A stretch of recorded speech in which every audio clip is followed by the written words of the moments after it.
And this one is a competitive area control game where each player is going to be playing as a different region of Greece with their own asymmetric abilities, but essentially players are going to be trying to influence different areas of the board, take control of those different regions, and deploy their units, moving them around in different ways depending on the type of unit that they are. Players are going to be scoring points for controlling different areas, but also for building buildings, and of course completing various objectives. This is a turn-based game where at the start of your turn, you're going to be checking for control in any of the regions. What's interesting about the way that this whole checking for control system works is that you can actually challenge other players for control of their regions in one of your previous turns. And if they don't stop you before your next turn occurs, then that's going to be triggering you to take control of that region. This can also move you up various tracks and gain you all sorts of benefits, but after you've checked that, you're going to be doing your various actions, and in order to do your actions, you're actually using a rondel system in this game, and in order to move your pawn around that rondel, you're going to be playing a card from your hand.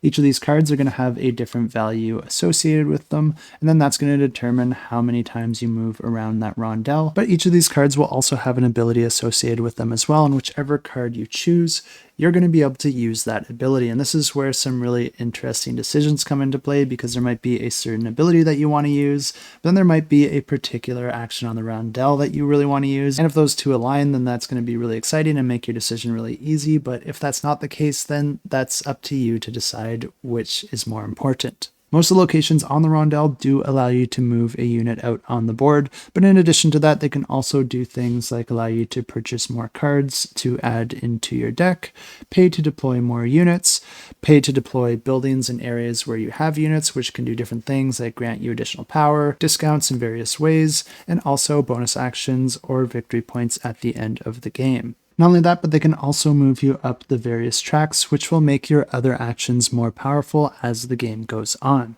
One thing to note about using the rondel is that you do need a card to play in order to take that action, and whenever you use a card, it does get discarded until you spend a turn replenishing those cards. So that is another option that you can do. Instead of using the rondel, you can instead take a replenish action. It's going to take all your used cards back into your hand, and it does also allow you to do a few other smaller things as well. But the game ends as soon as 5 cities are built, 2 tracks are completely advanced on, or 3 level 3 objective cards have been completed. But then at that point, the player with the most victory points from controlling the various areas, completing those objective cards, and building the various buildings is going to be the one to win the game.